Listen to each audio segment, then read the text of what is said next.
Okay, I've got a moderately new setup, so I think this should be okay. I said I think this should be okay. Yeah, we're good. We're All good. right. Cut to all the audio lost.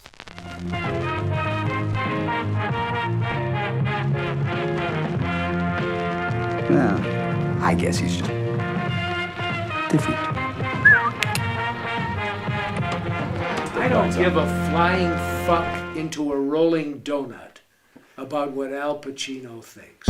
Good morning, everyone. Welcome back to another episode, or the final episode of the failed Blockbusters season 3. These last little bonus episodes have been a lot of fun. Today we're here to talk about William Friedkin's Sorcerer. I'm your host, Diego Crespo. With me is my co-host, Matt Garingo. Yes, it is I. Matt, how are you feeling? We had to delay this episode for a while because I got sick, and It's okay. it's been a while. It's been like, how long has it been? It's been like a few weeks. It's been a few weeks since we recorded. Yeah, since we did. But that's all right. Rocky and Bullwinkle. Yeah, we did Rocky and Bullwinkle, which will be out the week before this episode's out. A mistake. This will be our finale. Possibly a mistake, but No, I think that episode was worth it. Well, here's the thing. We were originally, I think when we started the series, what we were talking about was we were going to do 2 bonus episodes, which was basically just me forcing through 2 movies, and I wanted to force through Rocky and Bullwinkle and Joe Dante's Matinee because I think it's ridiculous that we haven't done a Joe Dante movie on this series yet. Feels like he would be a king of some of this stuff. And then, was it right before we started or like while we were doing it that Friedkin pass away? I think he died like right when I was uploading the episodes. Yeah. Like we'd been recording, I think, and then he passed away. Yeah, it was early August, so we'd probably ago. just started recording them, and so, and then there was kind of a moment where we were just like, and then we were gonna do. I think we mentioned this on the Friday. We were gonna do The Exorcist for Halloween, and then we didn't want to throw any weight behind Exorcist the beginning, or The Believer or whatever. Yeah, the Believer, Whatever. And then didn't want to scab. Yeah. And promote a newer movie. Yeah, it felt a little wrong. So we were just like, well, I think we had just done the Heaven's Gate episode where we definitely mentioned Sorcerer, and I was like, let's just do Sorcerer. Like, it made sense. This is one of the peak failed blockbusters. Yeah, it's ridiculous that it kind of hadn't come up in conversation before. You know, like this is like one of the totemic failed blockbusters. Yeah, it is it like. I mean, Heaven's Gate is pretty seminal. Heaven's Gate for failed blockbusters, but Heaven's Gate is kind of the death nail. Like this is, I would argue, the beginning of like it's over. It's so Jover. Like like this is. I mean, famously, it opens like a month or 2 after Star Wars or something like that. I think a month. I mean, that's where that meme comes from, where like a guy with a time machine goes back, like, don't open Sorcerer against Star Wars, and he's like, fuck you. Yeah. Sorcerer will destroy that nerd bullshit. Who the fuck do you think you are? Exactly. You know? And it's just like it is the image of like, all right, now Star Wars, that's the new thing. It's those type of movies, and Sorcerer is just dead in a ditch, and it's not like an easy death either. Like which is maybe fitting for the film. No, honestly, because, in a weird way, it feels like the only way this could have gone. Like, yeah, because this is one of the grisliest, dirtiest, nastiest movies you'll ever see. It is so tense. I think this movie is a masterpiece. It's my favorite Friedkin movie. I'm just gonna get that out of the way. Obviously, other stuff gets close, but when I saw it, it was like love at first sight. It was like, oh, this is it. This is the fucking best. So what's your history with Friedkin? Exorcist, obviously, that's the first one. I don't really explore his stuff until like maybe 5 or 6 years ago. I'm starting to get more into his stuff. Like I see Bug. Yeah. a while back, and I'm like, that's fucking crazy. And then I remember watching Killer Joe Yeah. a while back too, and being like, I've not seen something like that before at that point. I go back and eventually check out like To Live and Die in LA, Cruising, which I was like, whoa, oh boy. The French Connection, and I think of his like older stuff. Sorcerer was like the last one that I watched. Like when's the first time? Did I even log it when I first saw it on Letterboxd? I don't know. Let me look that up. But what about you? What's your history with? Well, Friedkin? obviously The Exorcist. I mean, I think The Exorcist just looms large, especially with me, where I'm such like a horror nerd. So like if I knew a director before the age of 14, it was because they were a horror director at some point. Although he only did one other horror movie, really, The Guardian, which is a piece of shit. But we should do The Guardian because it's like insane. Okay. By the way, I saw Sorcerer like probably 2016, 2017, and then I logged like a rewatch of it like in 2017. I definitely saw it before that. There was an era, so like I saw The Exorcist, and I kind of wasn't like freaking. I didn't like go all in on him. Like I kind of just knew him for The Exorcist. I had seen, oddly enough, the movie Rules of Engagement. Have you ever seen Rules of Engagement? No, it's wait. That's yeah. I'm glad they're dead, and I hope they burn in hell. I think so. I think that's that movie. Okay, yeah. That's a movie that's basically just racist. Like it's not. Yeah. It's not. Which William Friedkin has a weird ups and downs like that. Like his. Have you ever seen his? I think I've brought it up. His television remake of 12 Angry Men with George C. Scott in it.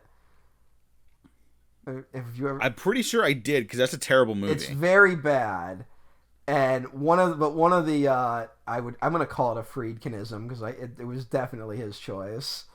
I think was his. There's in 12 Angry Men there is infamously the racist that is on the jury, right?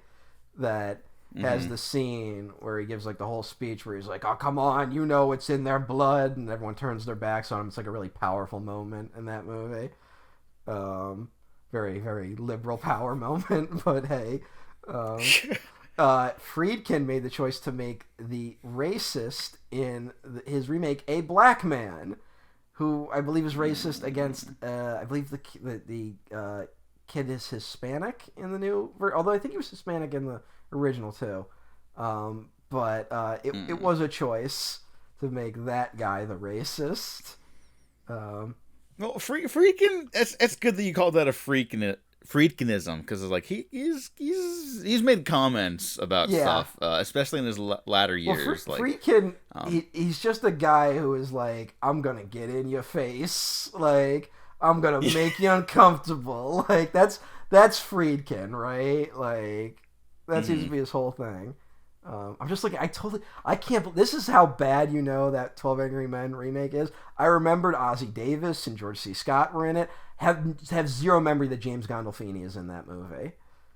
Wow. Like, how do you make James Gandolfini not memorable in something? I know. And he's juror number 6, described as 2 scenes as patient and respectful of others' opinions, which is not what you cast James Gandolfini as. No, he's in 2 scenes in True Romance, and he fucking... It's like he's in the whole movie. Oh, yeah. You know? The best like, James Gandolfini, I have 2 scenes performance has got to be Killing Them Softly, where they hype him up as the hitman to bring in to do the job. Yeah. And he's just in 2 scenes, and it's like 2 scenes, one where he's at a bar, and one where he's with a prostitute, and it's just like... He's just drunk and belligerent, and it turns out he's useless, and they just send him home. Like, it's amazing. Rest in peace, James Gandolfini. But yeah, Friedkin. I mean, you made the correct noise when you brought up Cruising. Just a movie that is still kind of like I don't know what to do with Cruising even to this day.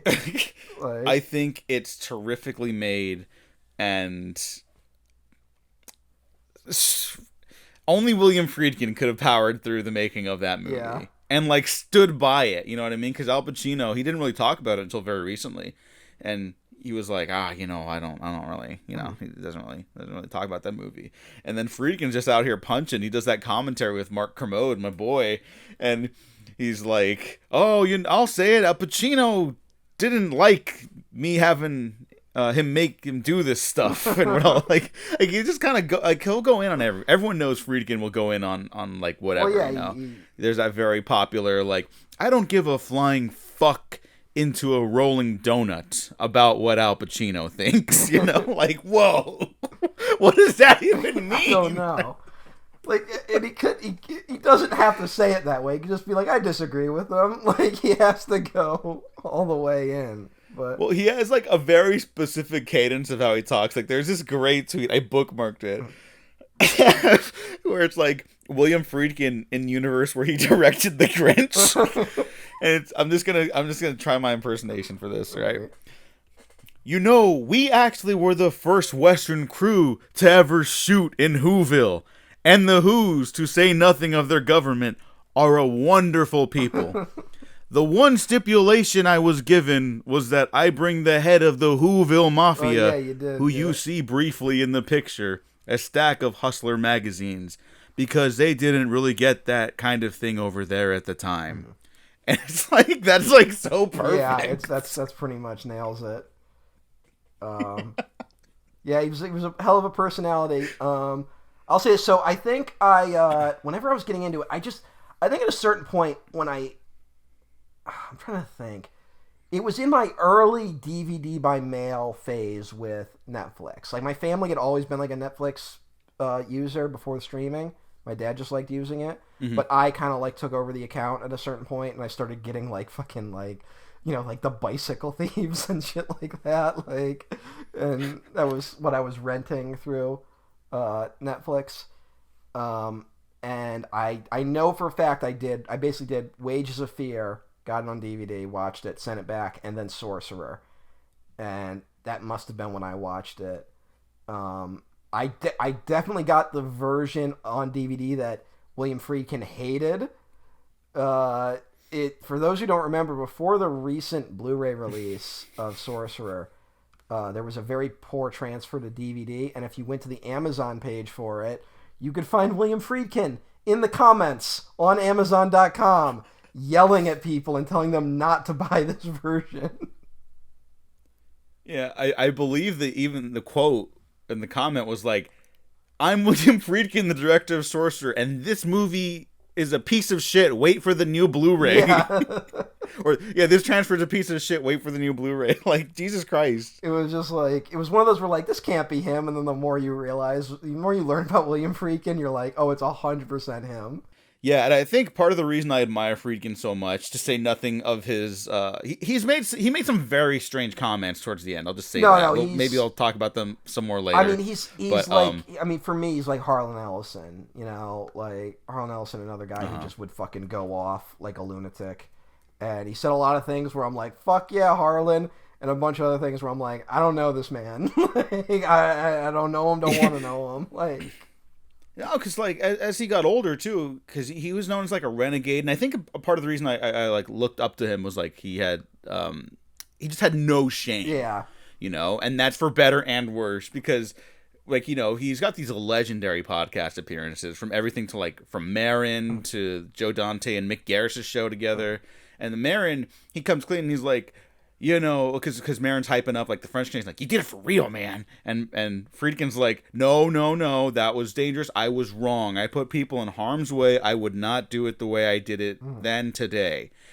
And then in the Joe Dante Mick Garris stuff, who he's buddies with, right, is like all like chuckles and stuff like that. And then they're talking about like the political state of the world. I believe it's like a 2016, 2017 interview. So they're talking about Trump, and he's like, well, why? Who's to say Donald Trump won't be the greatest president or something like that? And it's just like, well, I could think of a couple of reasons, bud. I think a big thing holding back Donald Trump from being the greatest president of all time is the fact that he's Donald Trump. Good Lord.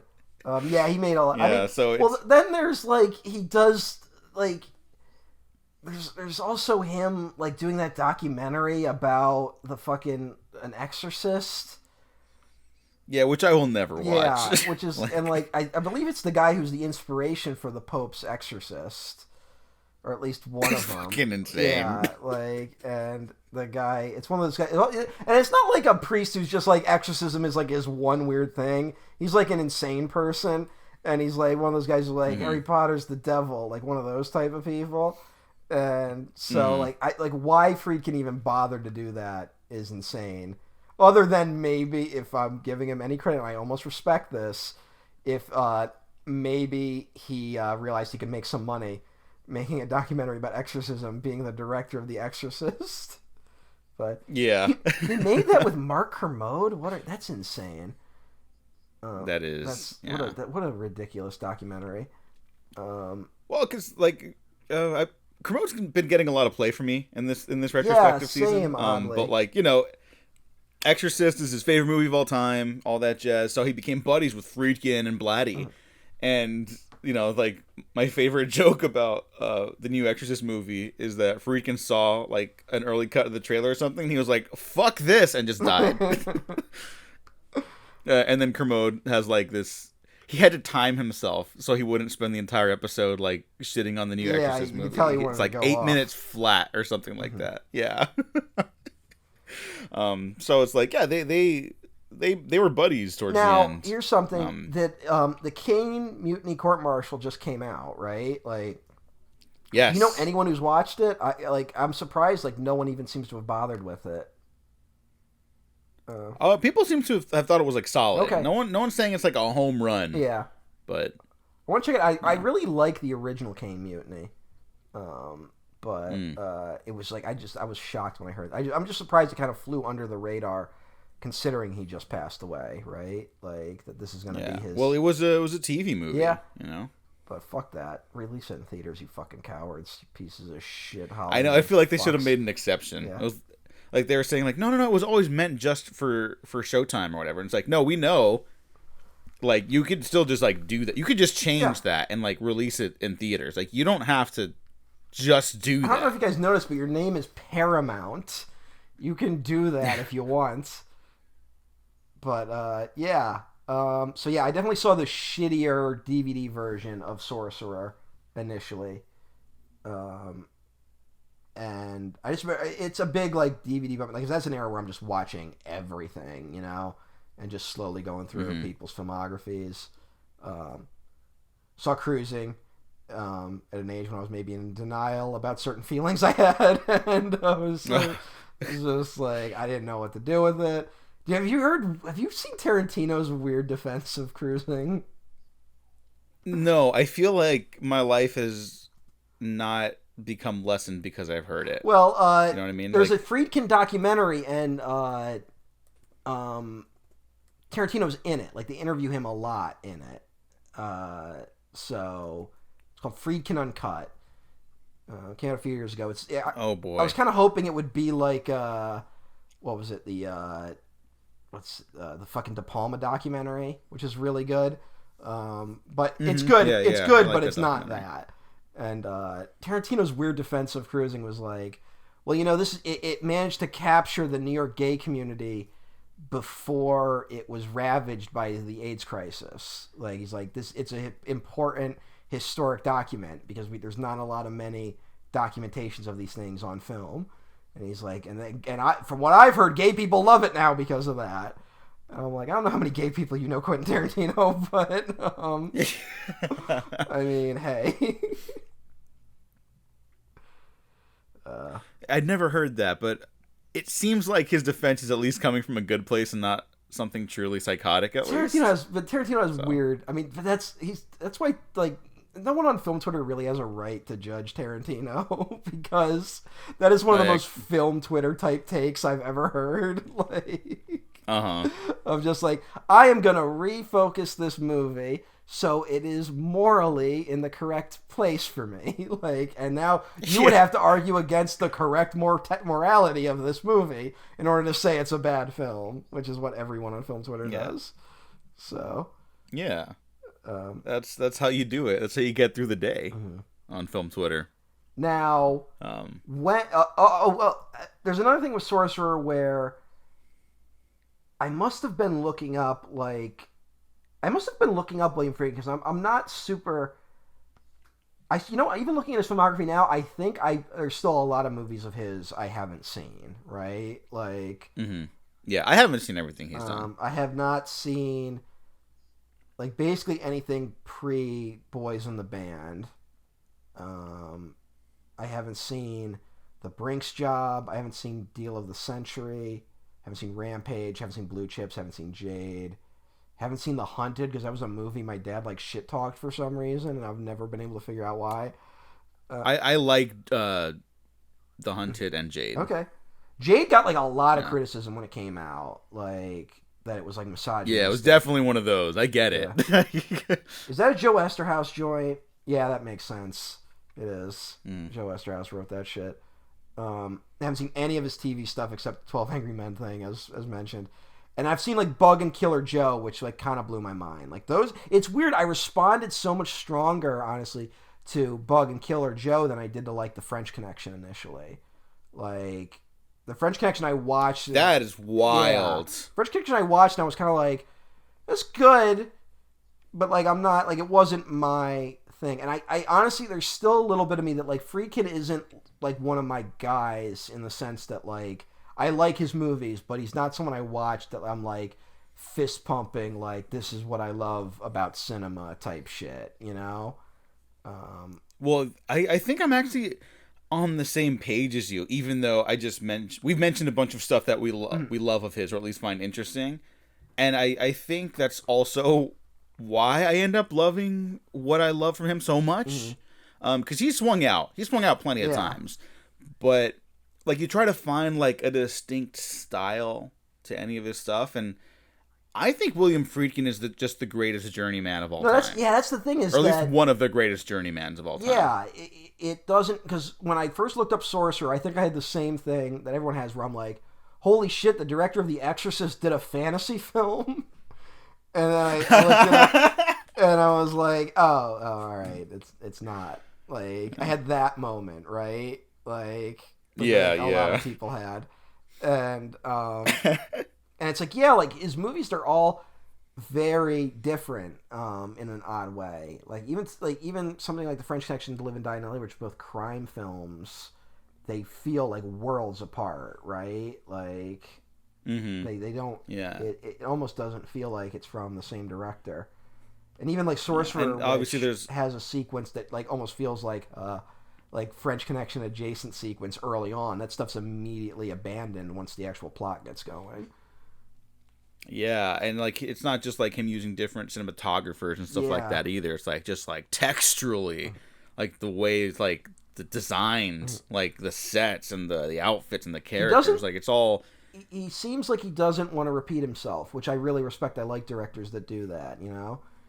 He honestly feels a lot closer to someone like Ang Lee, you know, like another guy who feels like he can kind of just he can do different genres and his movies don't feel of the same piece unless you're like really looking, and he's always willing to try something different and has taken some wild swings out and just like missed every now and then, right? But like you kind of have to respect the swing. But also, like, something like Bug and Killer Joe are two, like, kind of wild movies to do late in your career. Like... Yeah. It's... well, Killer Joe is basically an exploitation film. Yeah, it's an exploitation film done at, like, an A level, right? Like... Yeah. And... did that get an NC-17? Is that one of those movies where, like, I think it's one of the last ones, yeah. Yeah, it still infamously got an NC-17. No, didn't Blonde got an NC-17, right? Like, that was the whole thing with that movie. Oh, yeah. So those are two of the last ones. Yeah. One of those significantly better. I do like Killer Joe. I have also not seen one where I just can't like throw it on, you know. Oh yeah, no, it's not a comfort watch to say the least. But I've also not seen Blonde. I've read Defenses of Blonde. I need to just separate myself from Andrew Dominik's horribleness before I revisit any of his stuff. So. Well, did you do anything else where he said a lot of really dumb shit? He just said a lot of shit, and we're always like, dude, come on. I was just telling people how fucking hype I am for your movie. Yeah, I've been waiting a decade since your fucking last movie, and this is what you do, you fuck. But, yeah. I feel like I was checking. I gave To Live and Die in L.A. 4 stars on Letterboxd, and I'm like, I actually think I must have like undersold that. That movie's great. Yeah, that's a fantastic movie. Yeah, Robbie Mueller shot it. Great Robbie Mueller. That might be my favorite Friedkin, honestly. Like, now that I think about it, I don't know great one. why I gave it 4 stars. It's a great movie. Had you seen? When did you see, in relation to Sorcerer, The Wages of Fear? Only a couple years ago. Okay. Like, I think I saw it during the pandemic finally for the first time. Okay. Yeah, like the first year of the pandemic, because we're technically still in that. Yeah. Yeah, like 2020, maybe. Okay. Let me see. I keep checking Letterboxd. I'm like, because I know I saw it, but like, when's like the time? I can't trust my own Letterboxd. I don't log everything. It. So, but yeah, I didn't log it, but yeah, I saw Wages of Fear. Probably that first year where I didn't leave the house for a very long time. So like I said, I saw Wages of Fear first, and then Sorcerer. Like, I did them like back to back within a week of each other. So. Oh damn. Yeah. That was how I used to watch movies. I wish I could go back. I'm so pissed they got rid of DVD by mail. But yeah, it's fucking stupid. It's basically a crime. And I don't know enough. I rewatched. I was gonna say I rewatched both films twice before doing this episode. So I don't know enough about the director of Wages of Fear, Henri Georges Clouzot. Yeah. I don't know. The only other one I know is Diabolique, which is kind of the famous like Hitchcock movie. And it's basically a movie that inspired Hitchcock to do Psycho, because he felt like people were starting to get better than him. Yeah.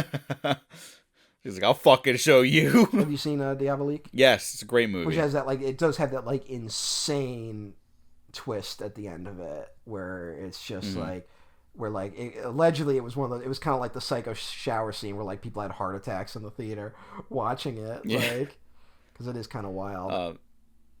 Hitchcock is actually relevant to Friedkin, because he would always say, like, there's so many interviews of him talking to like film students and stuff where he's like, drop out, go study the works of Alfred Hitchcock, then make a movie. Yeah. I didn't know he said that like hundreds of times. I didn't know he said that, but I've actually been thinking that same thing lately, where I'm like, if you're gonna make a movie, like, straight up just watch Hitchcock and just rip him off. Like, he's got all the moving parts in his movies, right? Like, they're all there. Like, just watch his shit. I mean, because you can do it, right? You can. Yeah, and people, I think, associate Hitchcock with like, oh, Hitchcockian thriller, and like, yeah, that's 100% the case. But like, I love To Catch a Thief. Yeah, that's such a fun, breezy movie, and people are like, that's lesser Hitchcock, and I'm like, is it? Like, it's just not very tense, and it's kind of like goofy at times, but it's a great fucking time. Yeah, people are weird. I don't know it's gotten weird with Hitchcock lately. Like, I don't know why. Like, maybe because he's like, everyone's just like, he was a creep, and it's like, yeah, he was. But also, like... Yeah, like, let's not downplay that, but... But also, like, I mean, his stuff is so good. Like, it's embarrassingly good, you know? Like, that he just knew how to, like, strip things down, just be like, here's the pieces, here's how you do it. And you could remake any one of his movies, like his really good ones, you could make them now and they would still hold up, right? Like... Yeah, like, the narrative engines... or the premise alone are like enough to sustain like a movie. And a lot of like I know some people kind of frown upon like, oh, you're gonna remake like I mean, Psycho, maybe that's the one you don't really try to remake. Well, I mean, they did. It's like, oh, Rear Window or North by Northwest or Strangers on a Train. You're gonna try to remake those, and I'm like, yeah, why not? Yeah, like, but literally, I mean, all those plots you just listed are ones where you can just be like, okay, just do Strangers on a Train, but like, change it a little, right? Like, two guys meet, they swap murders, that's your plot, right? Like, yeah, that's you just do that. And you can literally, I mean, you can do Strangers on a Train, or literally like Throw Mama from the Train, the Danny DeVito film. Yeah. Like, which it's Hitchcock has all those working parts. But I would say the same is true about like Wages of Fear, which I think is almost like a textbook example of how to do suspense in a movie.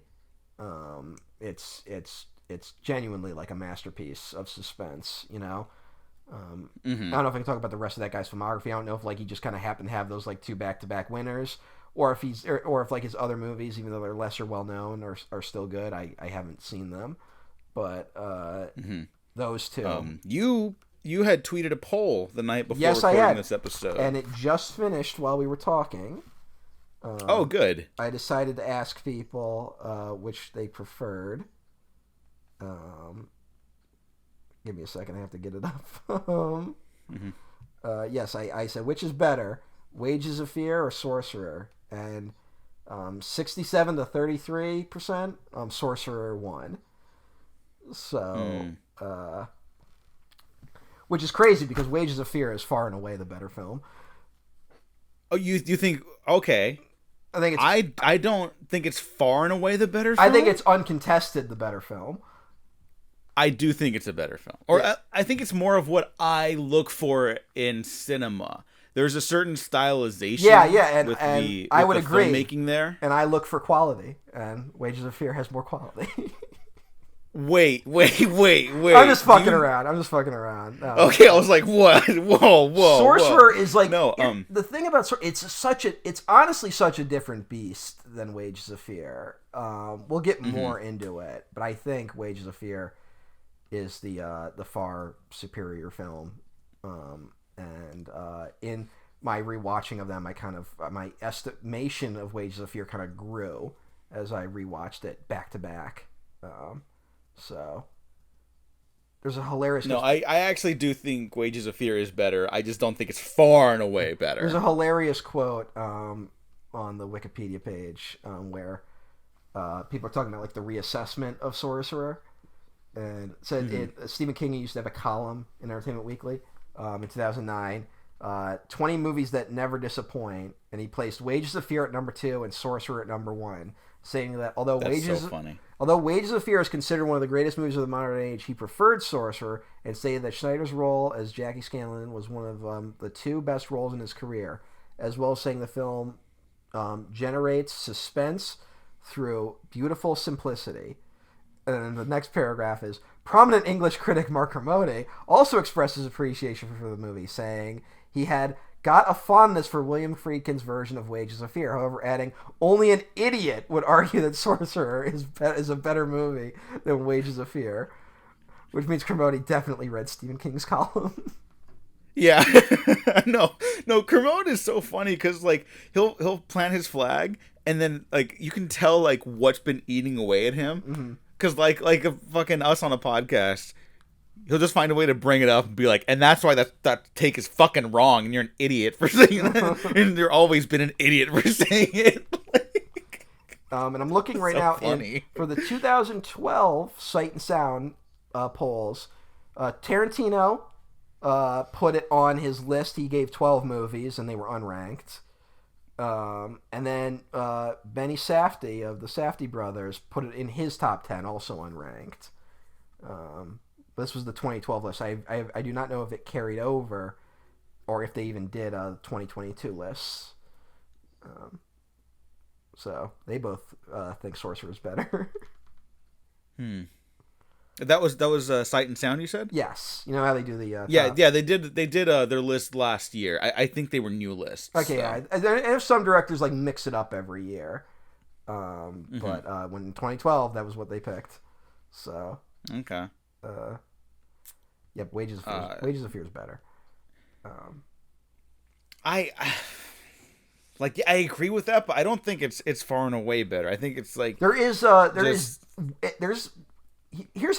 I ended up breaking it down ultimately. And this is not, I only really have like one thing in Sorcerer that I really brush up against, and we'll talk about that. But my take on Sorcerer is that everything Friedkin brings to it that isn't in Wages of Fear, everything he brings, I love. Like all the stuff he added to it, I think is great, right? That stuff's good. Anything that is in Sorcerer that is also in Wages of Fear, I think Wages of Fear just did better. When I compare the sequences. Because, I mean, by the last chunk of both movies is just the drive, right? And there are some moments that are in Sorcerer that are lifted directly from Wages of Fear, and I think Wages of Fear did it better, frankly. But then when there's a moment in it, like the bridge, you could argue that the bridge is there's scenes like it in Wages of Fear, but it's mostly original to Sorcerer the way it's done here. Like that's an incredible sequence, right? Yeah. Like oh that, my god, yeah. It's kind of insane. You're like, because it's honestly less insane for the movie itself. Like you're not like, I'm not really watching it in the like, oh my god, the nitro could go off. I'm like, it looks like this fucking truck's about to go into the river. Like, I know, yeah. I'm like, how did they do that? It looks like they just drove a truck over a wooden bridge over a river. It's like, no. Oh god. Wow, it looks like these actors are in genuine danger. Yeah. Like, there's a lot of that in Sorcerer. Hey, Roy Scheider's getting pretty close to that fire at the end there. Yeah. There should be some save. Is anyone? I mean, it's a movie, so they must know what they're doing. You can't just throw an actor into this. Yeah. So that was kind of my main takeaway, and I say this with all love to Sorcerer. Like, it's not it is one of those where honestly Sorcerer almost stands on its own enough that I could just consider it its own movie. I think even Friedkin is like, it's not a remake of Wages of Fear. Like, I think he's like I readapted he said the that. book. Yeah, and I kind of see where he's coming from, and so although there are some sequences in Sorcerer that are just straight from Wages of Fear, like that are undeniable. Like the big, they have to blow up the boulder in Wages of Fear. It's a downed tree in Sorcerer. I think the boulder sequence is better, frankly, but that's just my opinion. Well, a boulder is also just like, it poses more of a challenge. Yeah. You know? Like, this is very pedantic almost, but I do think this leads credence to your take and ultimately mine, that Wages of Fear is stronger. Like, the conflict feels more consistent throughout. Like, it's constantly like, how the fuck are they gonna get past this? How the fuck are they gonna get past that? And Sorcerer has that too, obviously, but I do agree, like, it is kind of everything that's in Wages of Fear that's in Sorcerer's better in Wages of Fear, but it's just like the highs of Sorcerer are fucking, like, they're kind of unparalleled for me. And also, I think Sorcerer has a better ending.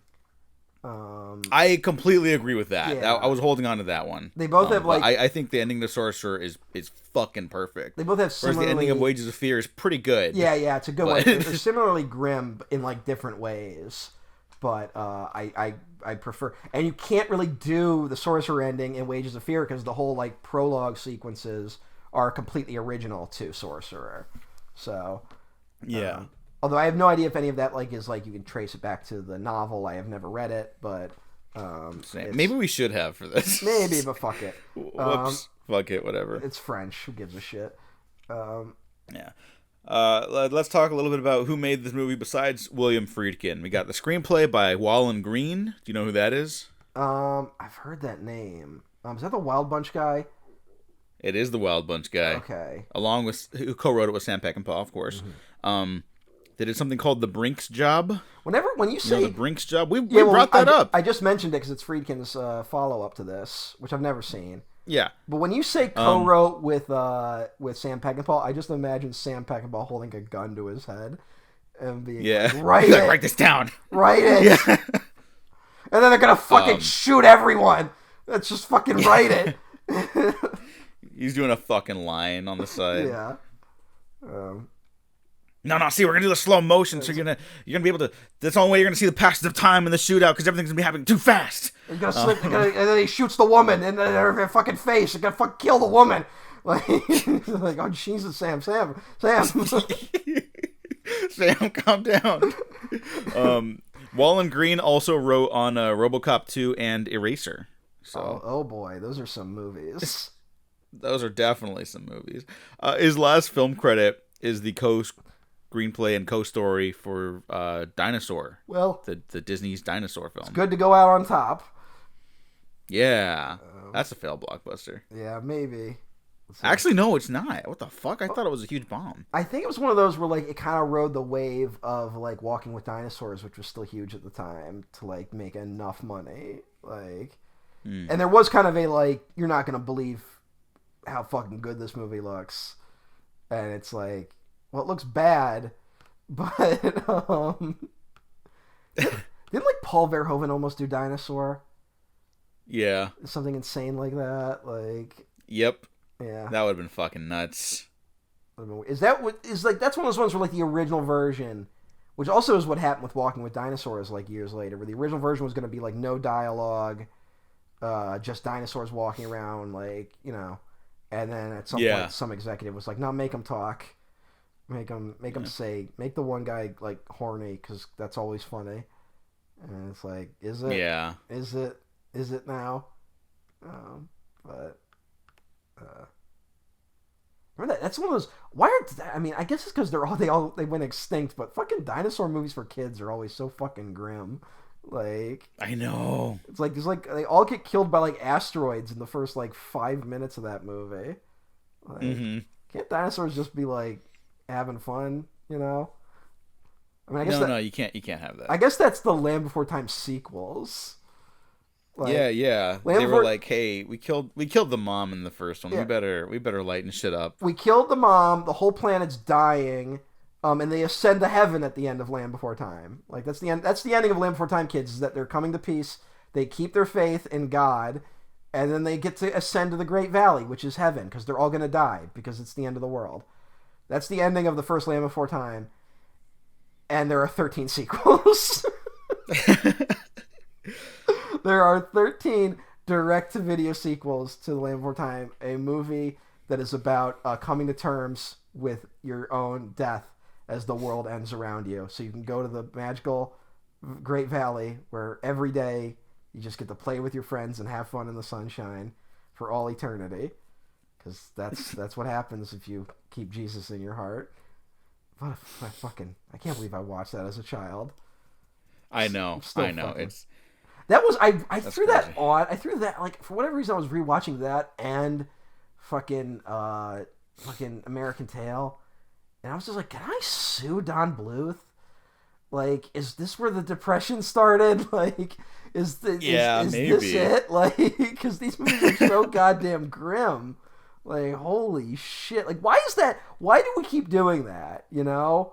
Like, why is it like fucking kill the mom? Like, fucking, like, just fucking, she fucking falls and she dies and she's like, and like, it's, you see it, like, her last words to her child. Like, why do we keep doing that? Why do we think kids need like these harsh lessons like that? I don't know. And you know what it is? It's a screenwriter hat trick where it's like, oh, if you kill like the mom or the dad, specifically the mom, you're going to get like audience investment immediately. Well, yeah, it's like make the kid vulnerable. Like, yeah, I guess. Yeah. But well, also just to give it something, fucking American Tail gets away with the same thing, but it just separates him from his family, right? Which is grim enough. Like, that's sad enough. But it's not like fucking his dad like got fucking crushed by a beam. Like, it's oh my god, god damn, yeah, fucking child watching Land Before Time begins lifelong battle with depression, like yeah. God well, damn. Land Before Time is sort of like baby's first Sorcerer. I mean, I don't know. I'm just trying to bring it back to the. It is about like a long journey. I mean, there at least he gets to heaven in the end. There is a sort of like we're already dead quality to both films. Yeah. I mean, someone put the Sorcerer theme behind the Land Before Time imagery. Did you get that? You know that sappy, that sappy song they play at the end of Land Before Time? It's like, we will go on together. Like, play that over images of like him having the freak out at the end of Sorcerer. Oh my god. Also, you know what might have detracted from both Sorcerer and Wages of Fear? The first time I saw it. No dinosaurs. Well, that's always a problem, frankly.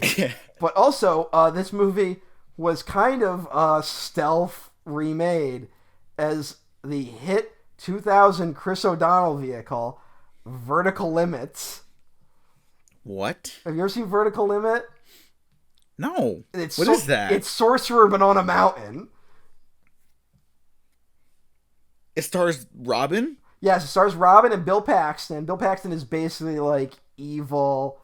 Who's that guy that climbs all those fucking mountains? The billionaire, the virgin guy. I have no idea. Yeah, well, Bill Paxton's like basically the bad guy in it. Like, okay, what's it called? Vertical. It's called Vertical Limit. It's very bad. It's basically like fucking MTV on a mountain, like fucking Sorcerer. The basic plot is Bill Paxton is like a billionaire. He wants to climb K2, which is the most dangerous mountain in the world, and he goes up even though everyone's like, "Hey, there's a storm coming," and he's like, "I'm going up anyway." And of course, there's like an avalanche. He gets trapped with Chris O'Donnell's sister and another guy, and they're able to signal the base camp to like come and rescue him. And people are like, "Well, they're trapped because of the way that the avalanche happened. They're trapped under like hundreds of pounds of snow and ice. So how do we get through it?" And they're like, "Well, we're on." It's so dumb. It's like we're on the Pakistani border, so the Pakistani army has nitroglycerin, but they didn't really store it correctly. And wow. Yeah. And there's like straight up a scene in it where like it's leaking and they have to throw a guy's boot. Like there's a scene, and it's basically so it's like you have to climb the mountain with nitroglycerin strapped to your back. That's basically the plot of Vertical Limit. And yeah. Martin Campbell directed that? He did? Yeah. Man, it does not feel like Martin Campbell directed it. Although he's a real journeyman guy, like where like some of his movies. Yeah, because when he fucking hits, he fucking hits. Yeah. And then he doesn't, you're like, yeah, I didn't need to see that. Yeah. Like he literally made the best of the modern James Bond movies. And Green Lantern. Yeah, although that one's not his fault. Not entirely, really, but still, but like the fact that his name's on it. Yep. Like, yeah, he's a very, very peaks and valleys of his career. But yeah, Vertical Limit is basically, and that was definitely a DVD by mail movie that I watched in childhood probably. Like, I watched that when I was way young, when DVDs were kind of a cool and new thing. So like any movie on DVD, you kind of just were like, oh wow, it looks so good. Yeah. Roger Ebert gave Vertical Limit 3 stars. Oh my god. So, you might like it. Who fucking knows? It's been years since I seen it. Like, I just remember it was kind of like dumb guy sorcerer, right? Like, that's basically the plot of that movie. So something I want to mention about Sorcerer and William Friedkin is that Friedkin never really developed projects from the ground up. He had said that, and I haven't been able to fully like vet every instance of him making or directing a movie to make sure that's true. But I just thought that was interesting. Like that's proof that he's like he was a real journeyman. You know, he would like get attached to projects, but he didn't build them from the ground up. Although he did choose Wallen Green as the screenwriter for Sorcerer. So I think this is the closest he gets to like developing his own project. This one feels like, of his whole filmography, it does feel like him trying to put his name on it, like as big as possible, which might have been a mistake in the long run. But in terms of the consequences to his career. Well, he would call this like the film he's most proud of, like pretty often. Maybe that shifted to The Exorcist at some point after him and Blatty like remained friends into their old ages. Although didn't they like The Exorcist like production ends with them like both suing each other, right? Like something like that. Yeah, like it kind of turns sour at a point, I think. But then there's like the great behind the scenes featurette on The Exorcist where they're bickering like an old married couple. Yeah, no, but it's like really sweet. Yeah, that's good. Here's something just to bring it up. So like Friedkin not really being one of my guys, like I didn't look him up that much when I was younger. Like I wasn't reading, in the way I would look up like someone like Sam Peckinpah maybe, where like I kind of went in on him. But my introduction to Friedkin as like a person and a character was I watched one of those shitty like Curse of the Exorcist documentaries when I was like 12, right? It was on like the E channel. And so like, those things are usually made up of like archival interviews and but then like the other ones are like just people like kind of like just like they wheel in like film critics and they just talk directly to the camera, right? Like to be like The Exorcist legacy, blah blah blah. And Friedkin, he's not interviewed in it, but they have some interview with Friedkin that they use. And it's one of the weirdest goddamn things I've ever seen because it doesn't look like an interview. It looks like a police interrogation video. It's like black and white, and the camera is like up in the corner of the room, like looking Jesus down Christ. on him. And it's Friedkin being a lot of like, yeah, I made the room cold, so what? Like, it's a lot of him talking like that. And it's like, that was my introduction to him. And I was like, what, why is he like in hiding? Why is this interview done this way? Like, did they trick him into being in this interview? Like, that's what the vibe was. So, Jesus Christ. Yeah, just fucking, what a character. Yeah, he's he was something, all right. He will be missed. Yeah, no, I mean I do kind of miss his presence, like in the world at least, you know. He was a guy who like popped up every now and then and said something like insane, but in like a good way. So, he defended someone though. I remember like one of the things he did on Twitter was like he defended someone that you shouldn't defend. I believe that without like questioning it. I mean, Paul Schrader did the same thing with like Spacey and shit. So, yeah. I think those two are cut from the same cloth. Friedkin and Schrader, not Spacey. Oh yeah. Yeah. There's that weird. Did you see that? Friedkin There was that funny quote that went around where he said, it was kind of shared like right after he died, where he's like, "I've had heterosexual thoughts and homosexual thoughts." Like he's just giving an interview kind of about like cruising, I think. Yeah. But that question starts with him going like, someone asks him like, "Well, what directors do you really admire?" And he starts like, "Oh, Woody Allen." Like, and you're like, now? Yeah. And he's like, sometimes the heart wants what it wants. Now, when Woody listened to the heart, it was with an underage girl. But hey, like it's one of the weirdest interviews I've ever seen with a guy. No, he has amazing interviews. There's two I want to bring up right now. There's one, I'm not going to do the whole like quote verbatim like I did earlier because I want to talk more about the movie. Yeah. But there's one where like it's a video interview on YouTube and they're cutting around a lot with multiple cameras. And he was praising some other director from the silent era. I think it was the KKK dude, unfortunately. Oh, D.W. Griffith? Yeah. Yeah, and he's like, and he would just stage the action for the camera, not this cutting around bullshit that you guys are doing now.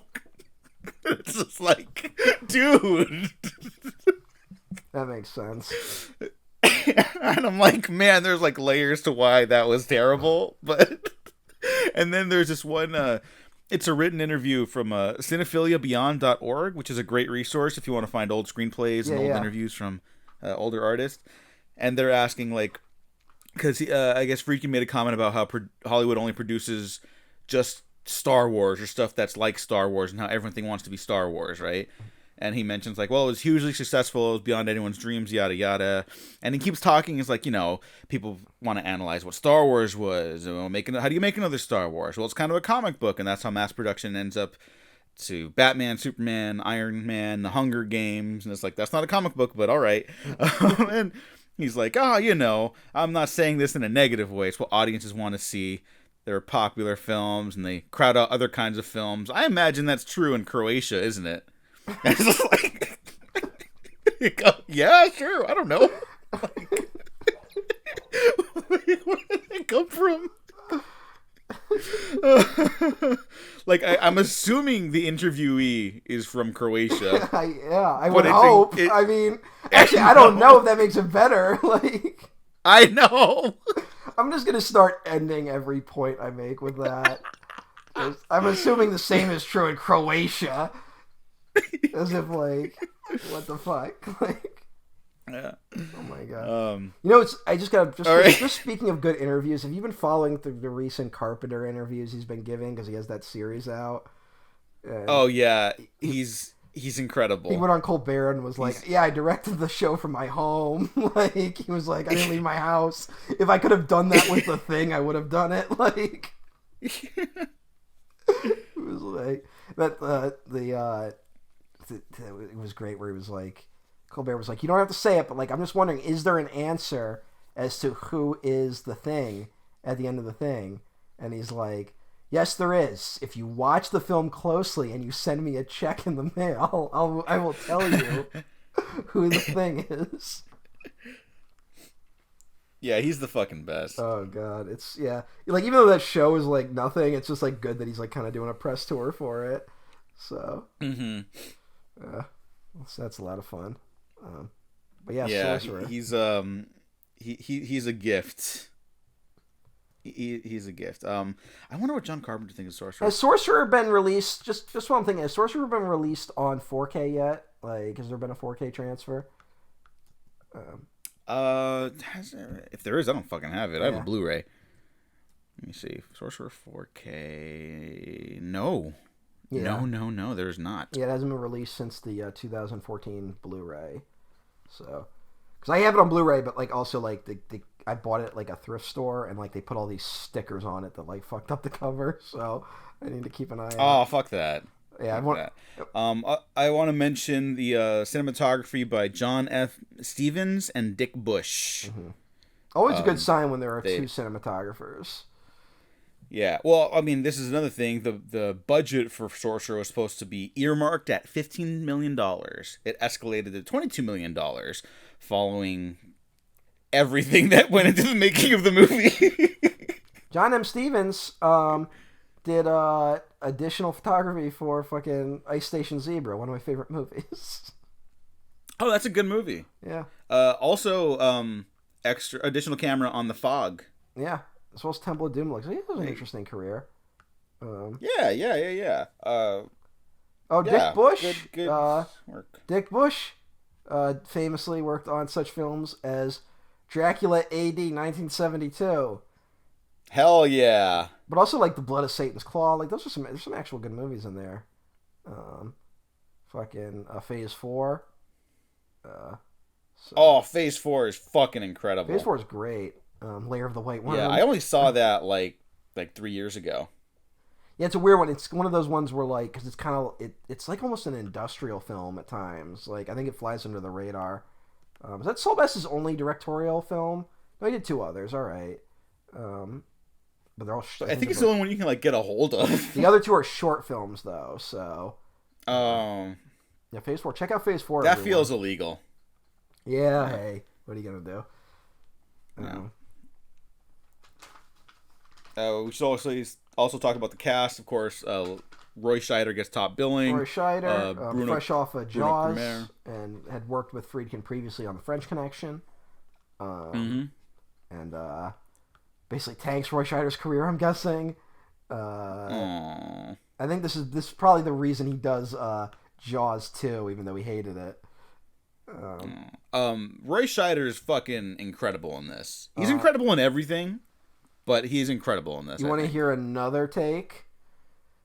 You don't like him in this. No, apparently Tarantino doesn't like him in this. What the fuck? I think guy. Yeah. So I don't know where that totally comes from. But yeah, I was like, what? I want an answer to that. Like, what the fuck? Like, I think he had some take where I don't even know if this is true, but I guess at one point Steve McQueen was in talks for the role. Like this is like Steve McQueen like right towards the end, right? And I guess Tarantino insists that like Steve McQueen would have been a lot better. So I don't know. Not my take. Steve McQueen is a great actor, and he probably was a great actor. He probably would have been great in this, but yeah. But he wasn't in this, and Roy Scheider's good. What the fuck, dude? Yeah. Like, that's so strange. That's one of those weird Tarantino takes that I just don't understand. Roy Scheider has just such an odd career, man. Like, I mean... Well, because he's in, like, a handful of the greatest movies of all time, which I would consider Sorcerer among. Yeah, and then it's, like, all that jazz, you know? It's a small part terrific. Like, Mm-hmm. he's like, like Jaws, obviously, Marathon Man. Like, he's got like a weird run, and then it kind of just like stops at a certain point. Yeah. Sorcerer might be a part of that, right? Like, Mm-hmm. but all that jazz is after. So I don't fucking know. Was he just one of those guys that was like? Did he have like a reputation of being hard to work with? I don't know, honestly. Like, I know that like he does the show Sequest, which is like an infamous show in terms of like, kind of there was a lot of tension behind the scenes, but I think that had more to do with the network fucking with things. But like Roy Scheider like kind of exits like in the middle of the second season. Because of like that's too bad. Because of how frustrated he was. He was in the Punisher movie, the first theatrically released Punisher. Yeah, movie. He dies like 10 minutes into that thing. Yeah, but he's in it. That's a weird movie. So it counts. Actually, wait, was the '80s Punisher released in theaters? I think so. Shit! Never mind then. But it might have been one of those movies. That one. It might have been one of those movies though where it was released in like 2 theaters, right? Like. Yeah. Like it doesn't. He's in the sequel. Oh no! That was released to the public. Yeah, no, that one made $30 million. Here's something. Roy Scheider was in the 2 sequels to Dracula 2000. Why? I have no idea. They're both directed video, and what makes it even stranger, in my opinion, is that the sequels to Dracula 2000 are just called Dracula 2 and Dracula 3. As if they're sequels to Dracula. We really need to have a conversation about like naming conventions for sequels, because some of these franchises just go all over the place. What's the last thing? I'm trying to look up Roy Scheider. He did a movie called Iron Cross, which I've never heard of. That was his last movie. It looks like it was made by someone you've never heard of either. And it took 12 years to get released. Jesus Christ. Yeah, I don't fucking... That's weird. It might not... Is it even released? I don't even fucking know. I don't know. But yeah, he's terrific in this. Other cast members, there's Bruno Cremer, Francisco Rabal, Amido, Ramon Bieri. I'm going to assume I got that right. Carl John. Like, it's not like a huge ensemble, but I love like the tight knit little like it's not even camaraderie, because like everyone is at each other's throats for this whole movie, which is great. But Friedkin, like, part of the reason like he was drawn to it was that like he saw in Wages of Fear that there was like a budding brotherhood between the cast members, that they had to work together, and it works like this great metaphor for like something more existential, where it's like you have to work together or the world's gonna blow up. There is such a budding brotherhood in The Wages of Fear that when it was released in the United States, scenes were trimmed from the United States release because it was considered to be promoting homosexuality. What a fucked up country. So if you have the Criterion channel, The Wages of Fear is on there, and there's special features are there too, and you can find a like 12-minute video about the censorship of Wages of Fear in America and like some of the insane like decisions that were made, and including that. I mean, there is some like you could definitely do like some homoerotic subtext with Wages of Fear, but I don't think it's anything that egregious comparatively, But it is funny you mentioned that quote about Friedkin saying that like it's a movie about how like we all kind of need to cooperate. Oh, sorry, my phone went off. That Friedkin said it's a movie about how we kind of have to cooperate or we're gonna blow up. So like for Friedkin, this movie is basically like, why can't we all just get along? Yeah, that's the lesson of Sorcerer. That's not. I mean, that's part of like the text of the film. I agree with that. But my main like read on the film after I first watched it was like, yeah, you're forced to work and then you die. Mm. Yeah. The end. It's like life is shit. It's insanely nihilistic. And then you die. I mean, that's also present in Wages of Fear. I will say one thing I think that gives Wages of Fear the slight edge is that there's an undercurrent of like dark humor in Wages of Fear that is completely absent from Sorcerer. There's almost nothing humorous going on in this movie. It's all just grimness all the time.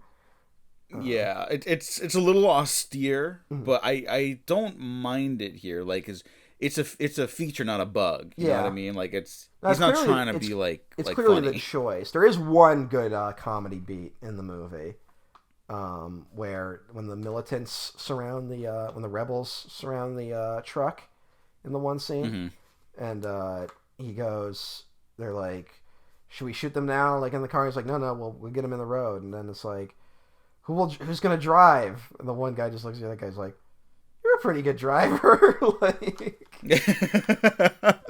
that's like the one laugh in the fucking movie. Yeah. But and like we're watching, I forget, like they all just kind of like everyone that dies in the group like dies like basically in the span of like 5 minutes. Yeah. Like just right at the end, it's like the two guys blow up in the truck, and then one guy gets shot, and then he slowly bleeds to death.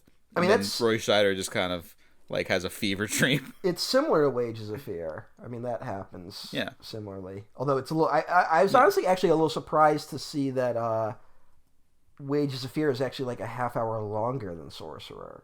Like that's kind of crazy to me. But Wages of Fear, because like you would think with the like extended prologues to this movie that this would be the longer movie, but it's not. But Wages of Fear, I think it's its length.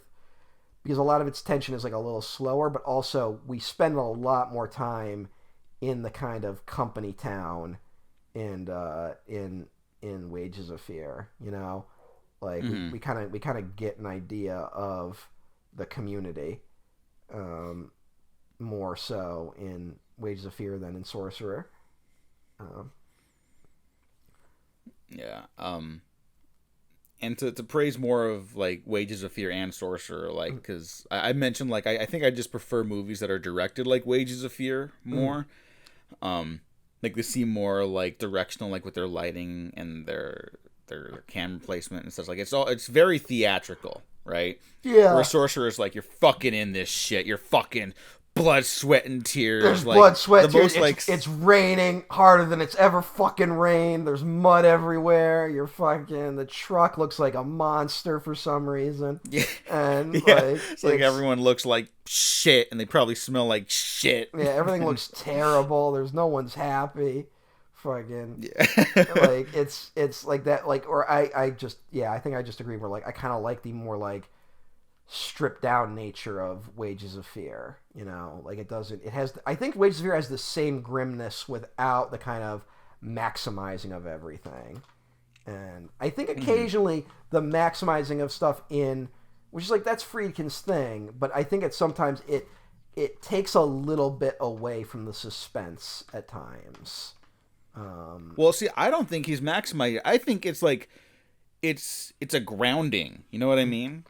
He's trying to like ground like some.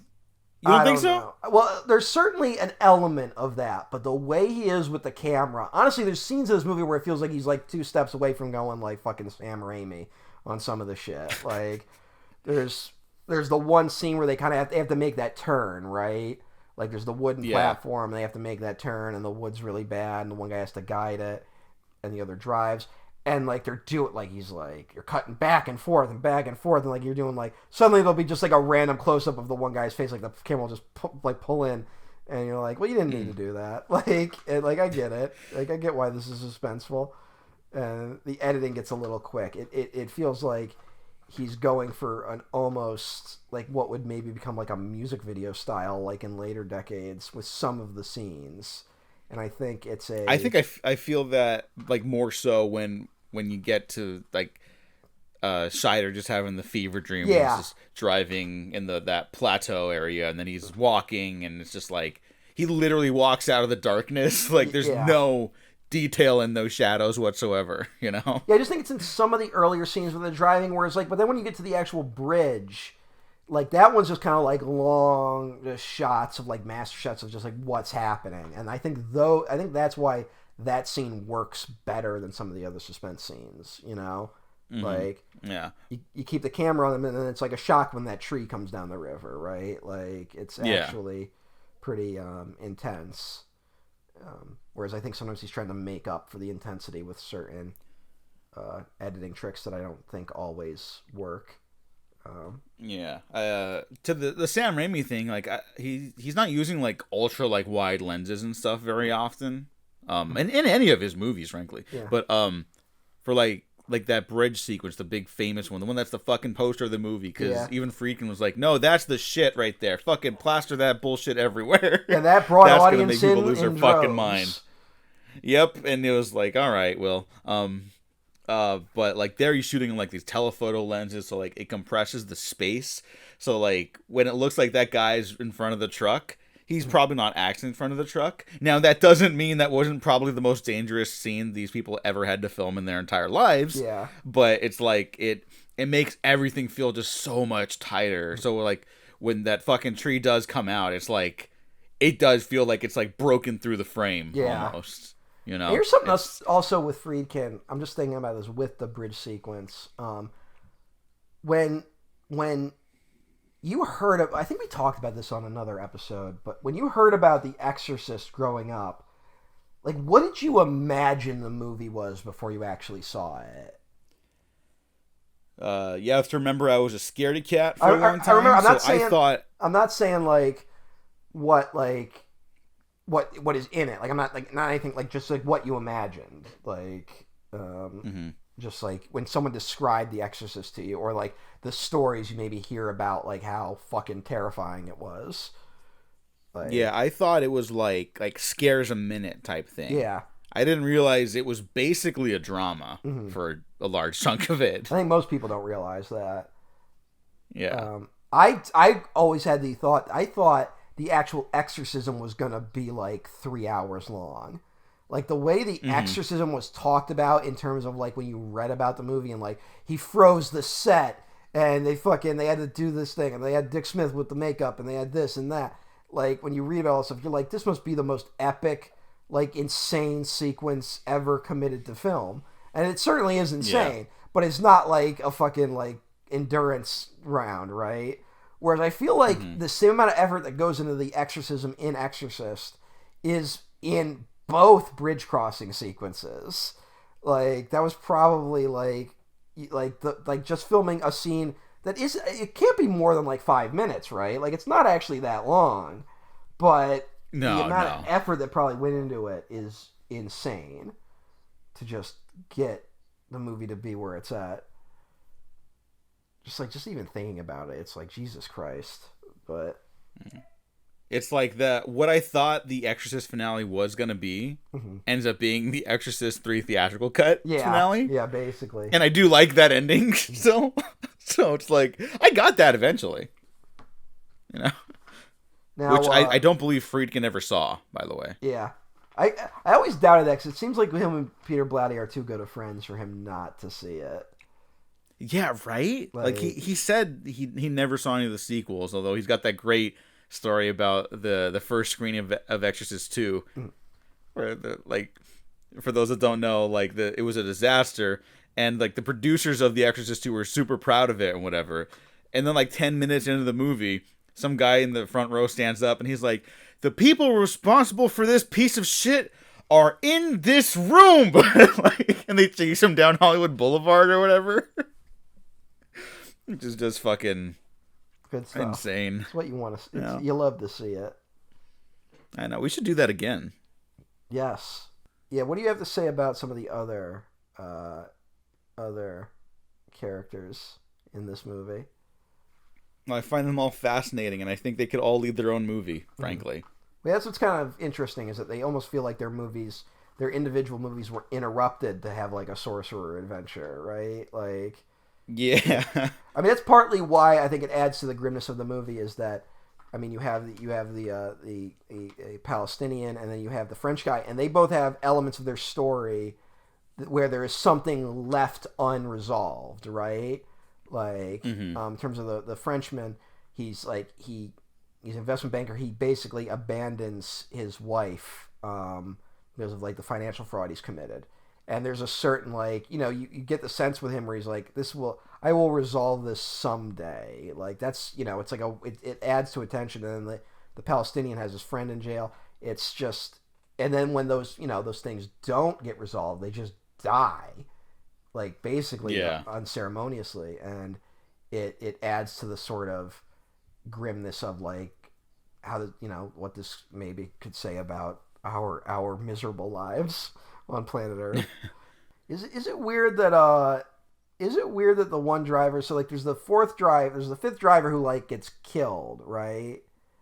Yeah. That like they don't bring him along, like is like so the assassin guy can get on the team. Like, is it weird that guy's a Nazi? No, it's very weird. Like, it feels like a weird attempt to make us. It like almost makes us not feel bad that he was killed in a way. Yeah, it doesn't make me feel bad that he was killed. Yeah, some choice. This movie makes some choices. I do like the growing. That's a Friedkinism. Yeah, another Friedkinism, I guess. I do like the growing sense of the like dictator kind of like consolidating power without like him actually really like showing up ever, like like his presence looms from the beginning, but like by the time Scheider goes on the adventure, comes back, it's like he's extended his authority. Like there's more soldiers, there's more posters, like it's just something that's like happening in the background while all this is happening. For whatever reason, that stuck out this time. That like you can be going on I can't imagine why. You can be going on this harrowing adventure and it's like, yeah, but like, fucking there's still dictators. Like none of that changed by the time you got back. Like you're still under their authority. Trying to think. I wrote some notes. I actually didn't write a lot of notes down. I kind of just wanted to hype up Friedkin and talk about how fucking sick this movie is. Yeah, it is a sick movie. All right, how do you feel about Nilo, the Mexican assassin? It's a little Friedkin. It's a little Friedkin for my liking, but I don't know. I like all these characters, even the one I don't feel bad about dying. You know what I mean? Well, I mean, in the original, in Wages of Fear, the character you get is Joe, right? Like Joe is the guy. He shows up. He's like an ex-gangster of some kind. We don't totally learn his deal, but like he shows up. He's like big time in everyone, right, in the town. Yeah. Like, he's like, I'm better than all you people, and he kind of throws weight around. But you kind of like as you watch him, you start to realize like, no, he's at like this is a guy who might have been powerful once, but like he's on the downswing. Like this is like him at like rock bottom basically, but he's trying to act like things are still going well. And I like the choice in Wages of Fear that he's this big tough guy. He like intimidates people. He probably killed that one guy just so he could get on the team. And then like 5 minutes into the journey, he like falls apart. Like they're barely on the road, and he's like, "This was so. Why the fuck did I agree to do this? This is so fucking dumb. Like we're all gonna fucking die." Like I love that choice in Wages of Fear, and I think it adds to when you get to, I don't know. There's two choices in this that I kind of don't like in Sorcerer. The one big one for me is I do not like that they show the first truck blowing up. And this is just a direct comparison to Wages of Fear. In Wages of Fear, it's a similar sequence, right? Where the boulder sequence happens in Wages of Fear, the tree sequence happens in Sorcerer, right? Where there's kind of this moment where they have to get creative, they have to use some of the nitro, they have to work together, and they have to blow this thing up. And there's a bit of a like moment of triumph post that, right? Like, holy shit, we actually did it. Like, it's one of the few high marks of it. And then they separate again, they have to give each other distance as part of the journey. In Wages of Fear, we do not see what happened. Luigi and the German guy, we just see a flash of light, and then our two other characters, Mario and Joe, look ahead, and there's just an explosion. We just know they're dead. There's no ceremony to it, right? Like, Mm-hmm. it's an incredibly dark sequence, but it's also adds to the suspense because we don't know why they blew up, right? Like, Yeah. and so when we get there, there's like things like it looks like they almost just disappeared into the water here, like that's like the one line, and it's like Mm-hmm. yeah, so like they could make the same mistake they did without knowing it. It adds this really good level of suspense to that last sequence, and it makes perfect sense that Mario would fucking run Joe over, right? Yeah. And in that moment, it really was Joe over. Oh. I'm just kidding. He hung in for like 10 more minutes and then he died. But whereas here they show the tire blowout. It's kind of a just like there was nothing that could have been done. Like there was no way they could have seen that coming and they just blow up, right? Like I don't know. I don't like that choice. I'm fine with the choice. I think maybe it's because I saw Sorcerer 1st. I don't like prefer it. Again, I do prefer Wages of Fear. And you laid out a very good reason like why I think that works better in Wages of Fear. But for Sorcerer, which is just such a cosmically nihilistic movie, which is just like, yeah, you're gonna fucking everything bad's gonna happen to you and you're gonna die.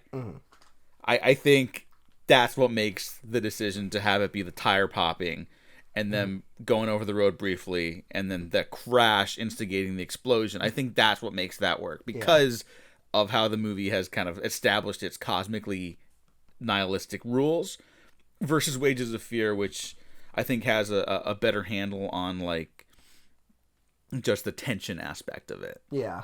Even though Sorcerer is also one of the most tense and disgusting movies ever made. And the other thing, I kind of just, it's not like even a dislike. I just kind of brush up against. I'm not really sure I like the kind of like the attempt of the bandits robbing them, trying to rob the truck sequence. No. Yeah, it just kind of feels like you were getting so much tension out of the truck and the journey itself to just throw in like guns suddenly. It kind of felt like a bit of a like, all right, like I don't know. It just again, I think to me that works for Sorcerer. Like if that happened in Wages of Fear, like in the same capacity, I'd be like, I don't know. But in Sorcerer, it's everything getting thrown at them. You know what I mean? Like it is the truck and the dynamite. Like it, but it's the elements. It's the people. Each other. Yeah, I to me that I get again what you're fits saying, more. but I just it really felt more like, oh, I guess this is why Nilo's an assassin character. Like oh, we just had the two guns just happen to get pulled on the two characters we know have experience with guns, right? Like it feels like an oddly like set up and payoff kind of thing of like, well, we got to have them shoot someone or else the movie will be boring. And I'm like, I don't know, and it feels like I think guns just changes the equation a little bit. You know what I'm saying? Like, I do. In terms of like what is killing them, like it's especially with like when Nilo gets shot in the stomach and bleeds out basically. Whereas like in not to be like, but in Wages of Fear he gets the similar character gets crushed by the tires, like he and then he just slowly dies, like in his arms, covered in oil, and there's something about like to suddenly bring guns in the equation. It suddenly, I almost think it works against the sort of nihilism of it. Like there's something so precise about a gun that it's like there's like an intentionality to it that. This isn't really like a criticism, but when people watch guns in movies, even when something goes wrong, someone's like, well, I would have done it better if I had been holding the gun, right? Like, I think that's just like the average American response. Yeah. I mean, how many times do you watch a movie where like someone like fires a gun and misses and the audience is like, ugh, how could you not make that shot? Like, yeah, it's like, it's hard to shoot a gun. Like, yeah. It's sorry, John Wick's not real. Yeah, exactly. And I'm so like the gun element of it. I don't know. Especially like when the opening is so full of like kind of that sort of violence, like divorced from this, like that's the violence that kind of brings them here. I don't know. It felt a little off for me. Okay. It still works for me, but like I completely understand what you're saying, especially because Wages of Fear does like it doesn't have to like veer into other territory to get its attention, I guess. Yeah. It's But just I like, guess it feels Wages like, of Fear also feels less like cosmically like nihilistic, I guess. You know what I mean? I don't know. I think Wages of Fear works about a movie like that. It's kind of like Treasure of the Sierra Madre, right? Like, which I think is definitely a big influence on Sorcerer as well. Where like that's a very like it doesn't start that cosmically nihilistic, right? Like you don't start the movie there. It's kind of it has that, you know, it sort of has that thing of it gets you, the audience, in there where you're like, okay, I can see how this is going to go wrong, right? Like you're almost like enjoying it, right? Like you're almost like, this will be kind of fun to watch go wrong. Like well, of course the nitro is going to go off at some point. Like it's just, you don't set that up if it's not going to happen. If Wages of Fear, if both trucks had made it and nothing had happened, it would have been a shit movie. But as it plays out, I think it starts to build towards a sort of cosmic nihilism. Like it almost sneaks up on you in Wages of Fear, where you don't realize the movie's actually going to get that grim and that bleak. And it even tricks you with that final sequence where like everyone's dancing and it's happy music and shit. And it's like, yay, it worked out. And it's like, no, fuck you. Like, it's like, no, it did. Whereas, and this isn't like, again, this is Sorcerer on its own legs. It's a different movie. But I think Sorcerer, from the beginning, it feels like the end of the world, right? Like, from the beginning, it feels like everything's already over. It's just, that's the choice that was made. I think it's why Scheider at the end of the movie decides to dance with the woman before leaving. Like there's almost a sort of like, yeah, I am getting out of here, but like to where, right? Like, yeah.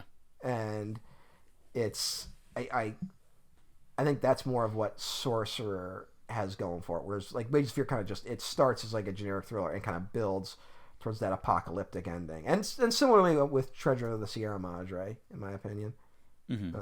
Which is, I don't know, when the first time you watch Treasure of the Sierra Madre, you don't really expect Humphrey Bogart to go that far, right? Like, yeah, it's almost Vertigo in a way, where like you don't expect it to go there, and it does. But Vertigo, a movie William Friedkin did not like. That makes a lot of sense, honestly. Yeah. Yeah, that's the division. It's like De Palma clearly loves Vertigo. Friedkin clearly hates Vertigo. Yeah. But although I think he still like respected it because it was Hitchcock. Yeah. Friedkin respected it. Yeah, kind of, whatever that could mean. Yeah. So yeah, that's why Sorcerer is better than Wages of Fear. All right. How do you feel about Tangerine Dream? No. Oh my god, it's fucking one of the best scores of all time.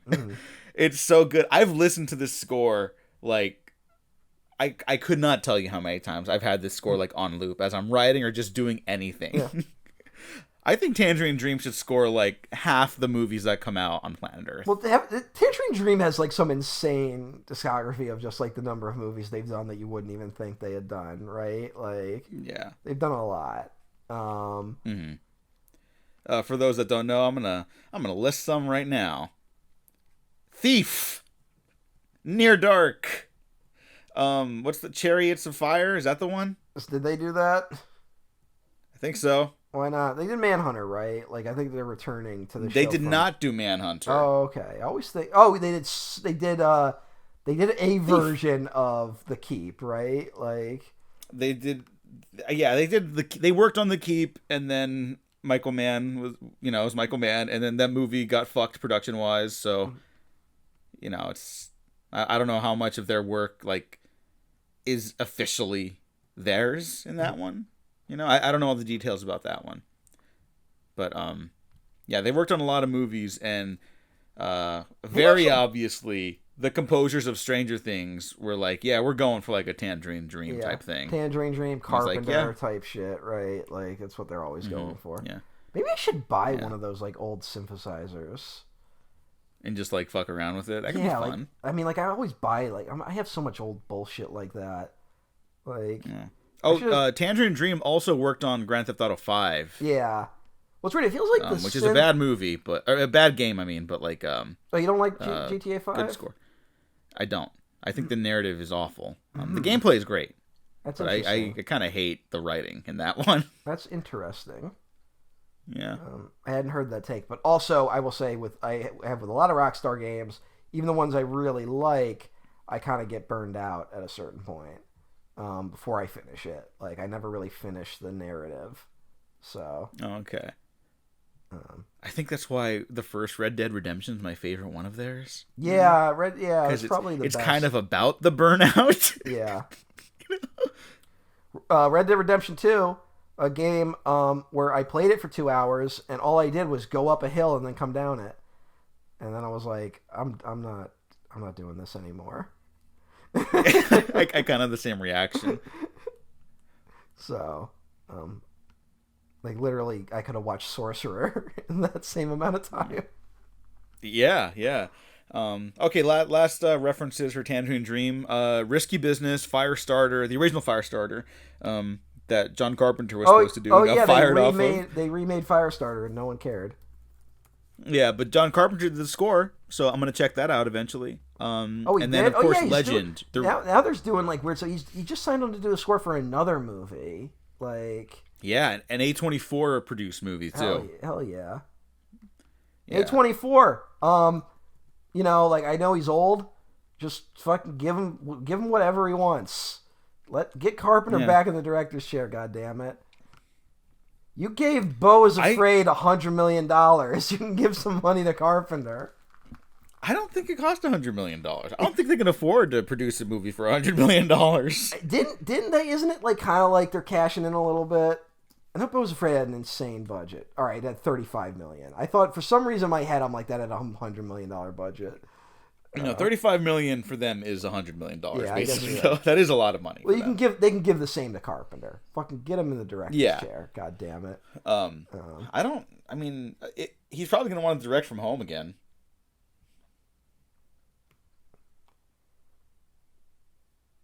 Are you okay with that? No, you know what? I'm sorry. I don't want to. I don't want to derail things, but I went to the Beau is Afraid Wikipedia page and I misread an actor's name as Park Chan-wook, and I was like, Park Chan-wook was in Beau is Afraid, and my head almost exploded. And then I realized I just misread something. So, hey, what are you gonna do? All right. Hey, here's something really cool I just learned about Beau is Afraid. No. David Mamet has a vocal cameo as a rabbi in the film. Really chill guy, David Mamet. Oh. Really chill and normal guy, David Mamet, especially in the last few years. You know, especially someone who has a whole section on their Wikipedia page titled Political Views. Really cool guy to give a voice cameo to. Ari.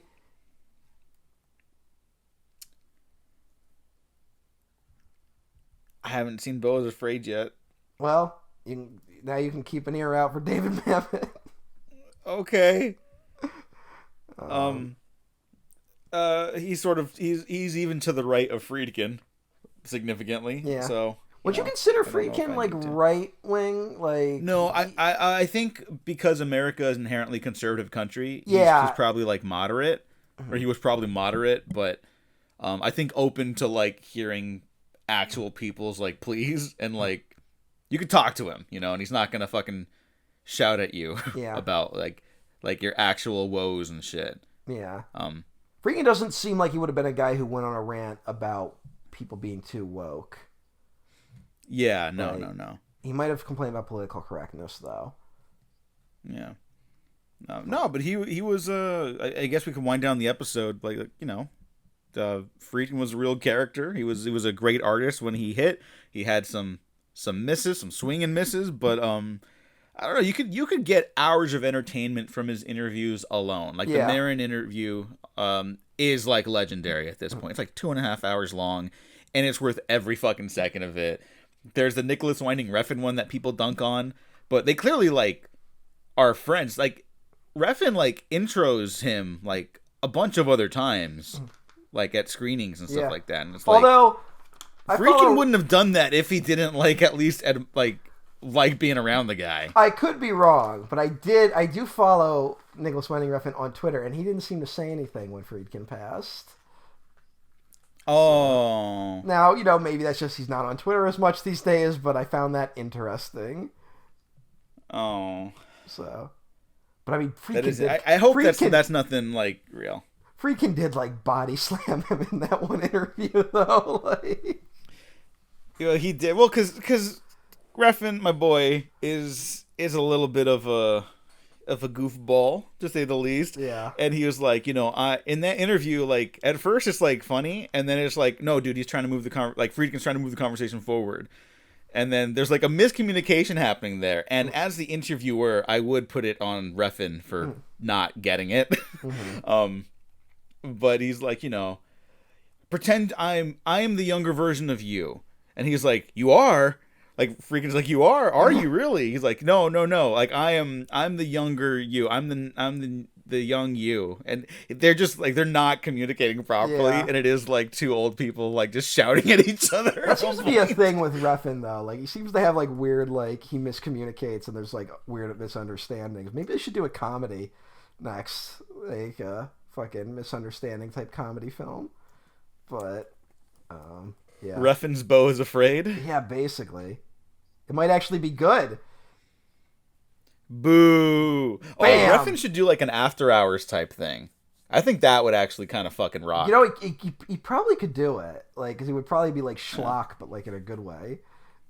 Yeah, no, everyone knows I'm a Refn fan at this point. So I would love to see something July like that 2016, Refn revealed that he had turned down an offer to direct the James Bond movie Spectre. AKA Refn. You know what? That's probably for the best. No, he did not. They did not offer Spectre to Nicholas Winding Refn. I'm not calling him a liar, but he's lying. Oh. The Broccoli's are interesting people. Maybe they did look at him for a second. They are, but the thing with the Broccoli's is they will reach out to like interesting directors, and then they kind of like will let them kind of like feel things out, but then they'll be like, okay, but here's what you're doing. Like they always do that, and so I like it's why like remember like Danny Boyle almost did No Time to Die. Like, yeah. And, allegedly that was the problem he ran into, where like he had like all these ideas and they developed it for a little bit, and then they were like, okay, but now we're bringing in the guys that write all of these movies, and they're gonna whip it into shape. And he's like, well, I'm not doing that. So yeah, I'd still like to see him do one. I think Friedkin could have done a great big budget movie, but I don't think he wanted to do that anymore. Who knows what Friedkin really wanted? I mean, well, French Connection's weird because it's kind of one of the proto like action movies, right? Like, yeah. So like, who knows where he could have taken that? So, but if he had done like Die Hard, there would have been like dozens of deaths. Like, I don't know if you want to trust Friedkin with budgets that big, especially back then. Mm-hmm. Love the guy, but no, I'm glad Friedkin did what he did, and I hope he got to do everything he wanted to. I remember some conversations with him. I devoured like Friedkin interviews after he passed away, and even before, and especially before this podcast. But he was talking about how like, you know, there's no great work of art he has in his back pocket because he's just developed, or he hadn't developed anything of his own accord. I guess since Sorcerer, and he just wasn't interested in that. He wanted to find great material and nourish it onto the big screen eventually. And, you know, I think this is like a happy medium from John Carpenter's "it's just a job" cynicism to the Spielbergian, like, movies are magic and dreams. You know, it's like, no, it's like you can make great works of art that do speak to something like truthful and wonderful. But you could also just be like, it is just a job at the end of the day. He's the ideal journeyman. His takes are missed, and he's got a very fascinating library of films to revisit until the end of time. Any final thoughts on Sorcerer? So you think he got shot in the end? What? Oh, yeah, totally, 100%. All right, glad we cleared that up. Okay, I wasn't aware people thought anything else until like after I saw the movie, and then I was looking at reacting and stuff like that, and even on the Wikipedia, it's like it might be a tire blown out, and I'm like, what? No, he clearly got shot. Like they went there to kill him. Like, I think there's a certain denial of the even like grim catharsis, right? Of like seeing it, But it is one of those things where, let's just say, for the sake of argument, let's just say he didn't get shot. He's still fucked. Like, it's like if he somehow got out of there, like he used that poor woman he was dancing with as a shield or some shit. Like, if he got out of there, it's like, well, if they found him there, they're gonna find him anywhere. Like, that's really the ending, Like, that's why we don't actually see him get shot. But but you know what? I want to give respect to people that do believe otherwise. Like, because in the world of Sorcerer, everyone's fucked it. Like, the moment the movie starts, long after the movie's over. Everyone who appears in this film, even non-speaking characters, are living miserable lives, and they're going to end miserably. But what you just said reminds me when I saw Cowboy Bebop, the end of Cowboy Bebop, Spike Spiegel, he does the whole thing, bang, it falls to the ground. And my reaction had always been, oh, he died. He's dead. I spoke to Gene about it several years ago, and he saw it for the first time, and he was like, "Oh, now he's put that behind him, so when he recovers, like he can live like a new life." And I was like, "What? No, he's dead. Like obviously he's dead." And it's like there's always another perspective out there, and it doesn't even mean it's wrong. I disagree with Gene. I do think Spike dies at the end of Cowboy Bebop. You're but both spoiler wrong. alert. He was dead the whole time. Oh. And I don't mean that in a like, oh, it was a hallucination type thing. I mean like No, I know what you mean. Yeah. He thinks he's dead the whole time. But yeah. It's a bad dream he never wakes up from. That's an insanely grim show they just put on television at night on Cartoon Network. It's an insanely grim show, but it's also like a comfort show for me. Yeah, it's weird. You know what I mean? Well, that John Carpenter's also that where like all his movies are like, humanity's fucked, we're all gonna kill ourselves, like evil is real and it's unstoppable. And I'm like, yeah, these movies I put them on when I'm bored. I'm put them on when I'm not feeling happy. Like they make me feel better. I watch The Thing every Halloween. I didn't do anything on Halloween. I just watched The Thing again with my cat, and it was great. So yeah, who knows? Maybe I'll find a tradition for Sorcerer. Because even though I have been saying like, no, Wages of Fear is probably the better movie, Sorcerer still is my favorite Friedkin movie, and that is no negative feelings towards Sorcerer. Or To Live and Die in L.A., The Exorcist, Bug, Killer Joe. Before we get going, I think we have a couple things to talk about. Yeah. They're more outside of the movie. Okay. One, why is it called Sorcerer? One of the trucks. Yes. It's one of the trucks. Yes. Why is it called Sorcerer? Oh, because it's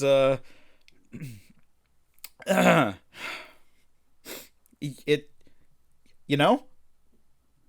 Have you read Friedkin's quote about why it's called Sorcerer?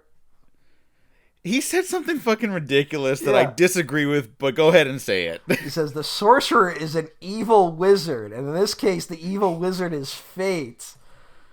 The fact that somebody can walk out of their front door and a hurricane can take them away. Wait a minute. You don't One of the greatest artists of all time. You don't just walk out of your door to a surprise hurricane. Like, there's usually some warning to a hurricane. Hurricanes are not known for sneaking up on you.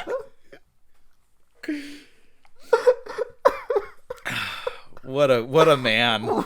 He led with that. Oh my god. You know, the mayor of Whoville once told me the parable about the hurricane.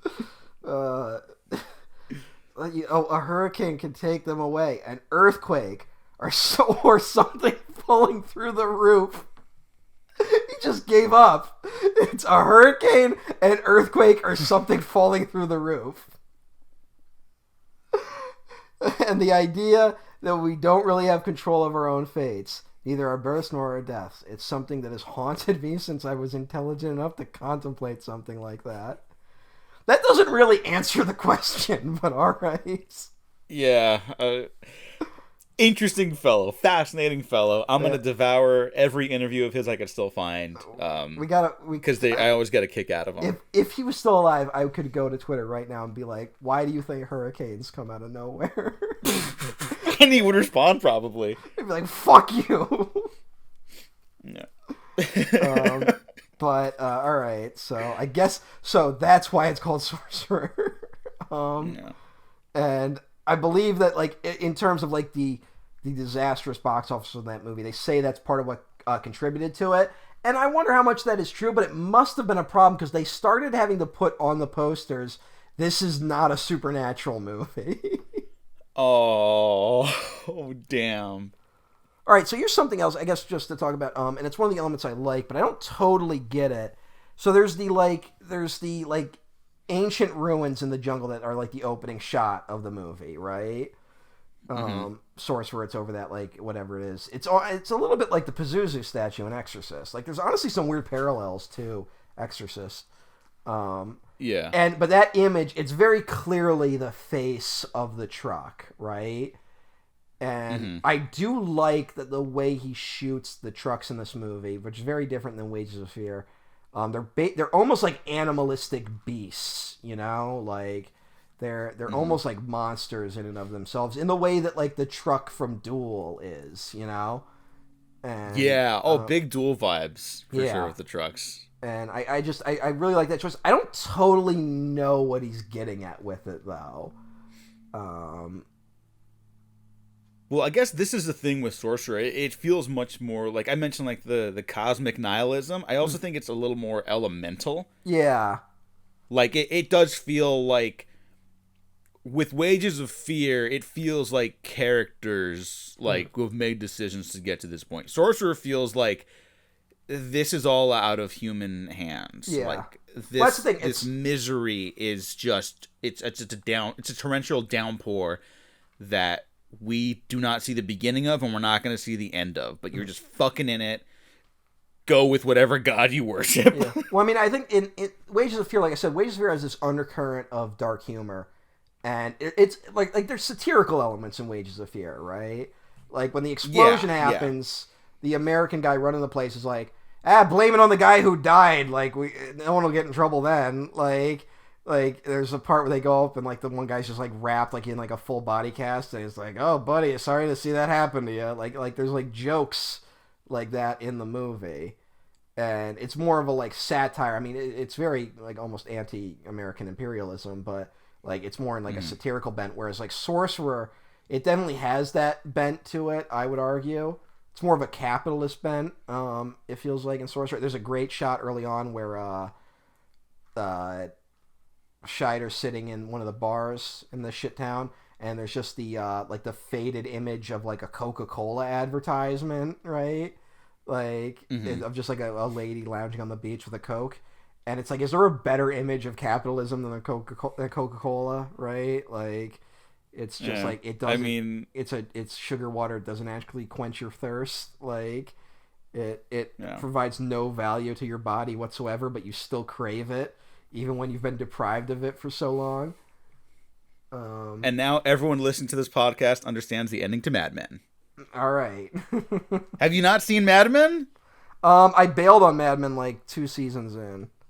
Oh, okay. The final sequence of Mad Men is the Coke advertisement, like a very famous Coke advertisement. All right. Good for Mad Men. There was an episode in like season 2 that like I found so morally repugnant I abandoned the show. All right. was the one. It was the one where they basically just wrote the one gay guy off the show. You know the episode I'm talking about? I think so. Yeah, like the way they did it, I found it really offensive. and Okay. And like a real fucking pussy about it. I just stopped watching. It's fine. You're allowed to not watch stuff. Yeah, I guess, but like people are like, oh, it's a brilliant show, and I just like the one thing like rubbed me the wrong way, so I was like, fuck this show. But I don't know. I think that's fine. Yeah. Like whatever. You're a smart guy. You're allowed to dislike stuff. I think every episode of this podcast is in disagreement of you, frankly. In terms of me being, I think I'm just a guy who talks a lot. I don't think that is a sign of any intelligence. But thank you for feeling that way. No, you're welcome. And It's Diego, true. you're here too. I am.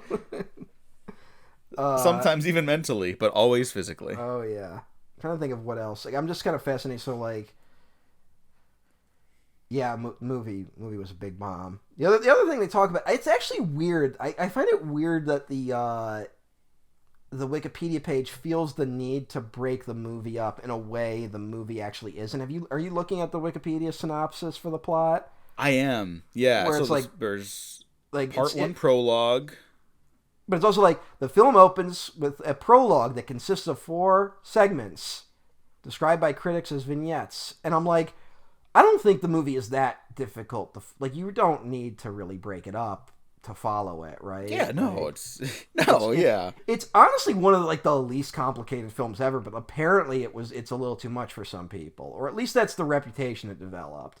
They talk about how because no one speaks English for like the first 15 minutes that people thought it was a foreign film. Like, which, I mean, I don't know, but well, Friedkin's got a great quote about like the dumbing down of culture, like over the last decade. I am sure he has a quote on that exact thing. Yeah, no, but he's I see a diminishing of all art forms these days, and that is from an interview from December 6th, 2015. I'm reading here these were his last words before he died. Sounds like Friedkin would have gone out swinging. Oh, no. I imagine his last words were fucking just insane. Yeah. No. But... You're like, sir, I have to ask, would you still have opened Sorcerer so close to Star Wars knowing what you do now? He just pulls the guy closer. Fuck you. You know, some people like see a light before they die and shit like that. Like that, like when they're dying. So like, there's kind of like that one moment where you're like, you're still alive, but you're on the verge of death. Like you're in between the two worlds for like briefly. I think there's a famous Greek philosopher that when he died, his last words were, "I feel as if I'm becoming a god," and then he died. I think Friedkin, when he was on his deathbed, he's laying there, and then we don't know what we don't know what he's seeing because it's only for him to see, but we hear him and just, open those gates, you motherfucker! Him at the pearly gates, like, why even shut? It was bullshit. You weren't expecting me. Those are his last words.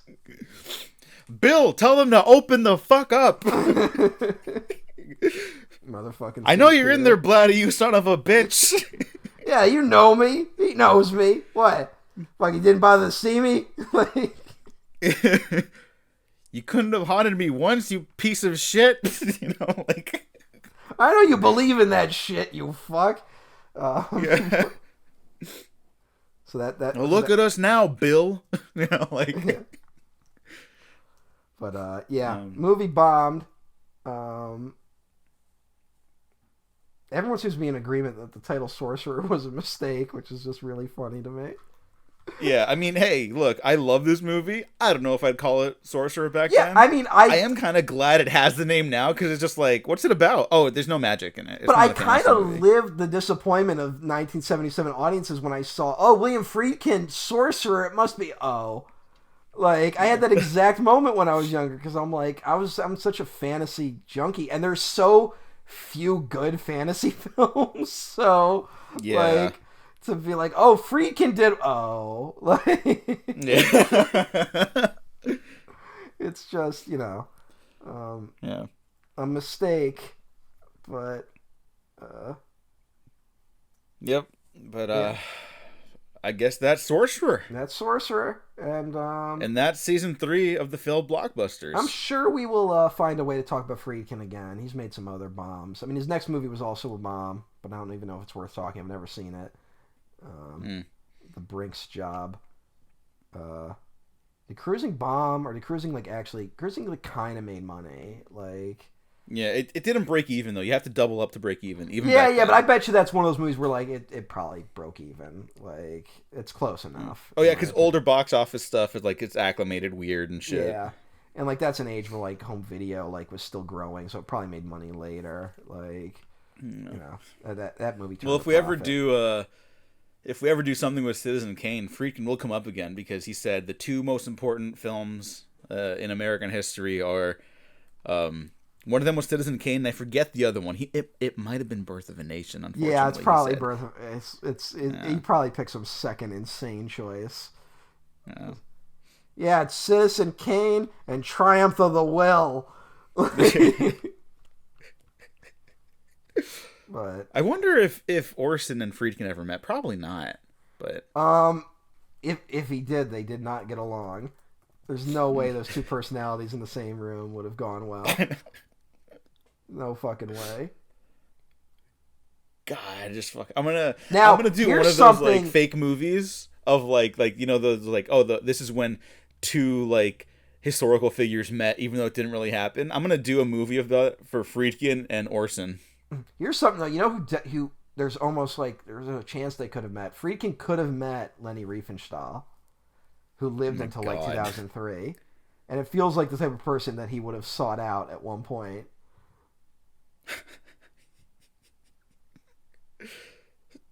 Sure, that would have been something. That would have been something. Well, Leni Riefenstahl's dead, so it doesn't matter. Fucking Nazi broad. Lived for 101 years. That's fucking absurd. Yeah, of course. The most That's evil. fucked up.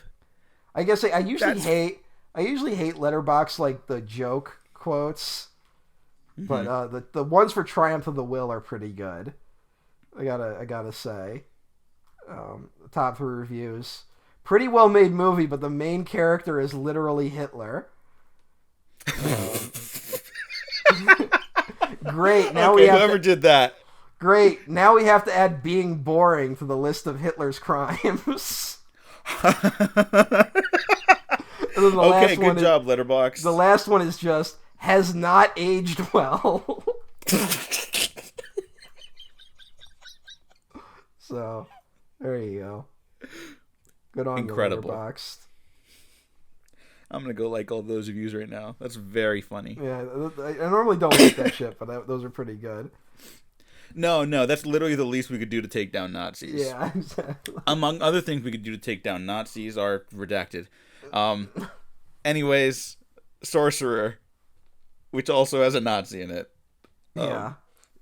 Who dies? It's fine. It's in your face, man. It's the 70s. Movies are big and they're only gonna get bigger. You can do whatever you want. What the fuck is a Star Wars? Yeah, exactly. All right, Matt, thanks for joining me on this podcast, on this retrospective. I seriously enjoy the hell out of these things, doing them with you. I have a blast. Yeah, I love doing these with you too, Diego. And this is me being earnest. This isn't me gonna be pivoting at the last second and fuck you. I do genuinely like doing these, and I think this season went pretty well. I think I was a little nervous at the start because we had too many good movies. Mm-hmm. And I think this was a pretty well-rounded series, honestly. I think we ended up having a lot to talk about. And they ended up being a lot of thematic connections, Yeah. And then it all comes to a fucking screeching halt like the truck and Sorcerer, and now we're all going to blow up for a couple months as we take a couple months off the retrospective and plan out the next year, basically. Yeah, I think we will if all goes well, we will pick up again sometime in December is what I'm hoping for. Yeah, at the very least for something in Christmas, like we'll probably do something for that. We'll definitely do a Christmas thing. We seem to always find something to do at Christmas. But we'll cross that bridge when we get to it. For November, these will be released in November, the last 2 episodes. But then we will take a brief break from the series, and we'll be back. And we have a lot of stuff planned, honestly. Matt, if you didn't see it, Matt made 2 lists for the failed blockbusters and failed award contenders on Letterboxd, and they're all very good choices. We'll see what we pick from those, or other stuff that's not on the list. There's probably I always think of new things and I just forget to add them.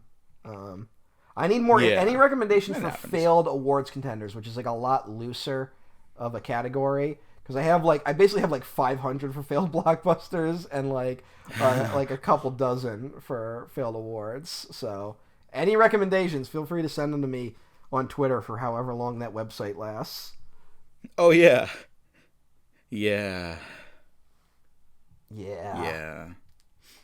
Anyways, thanks everyone for listening. Thanks for watching. Like and subscribe. If you didn't like this episode, like and subscribe anyways, because you might find something you do like. Okay, that's it for now. Goodbye, everyone. Goodbye, Jonathan Demme. We have been professionally Judy Foster. Goodbye.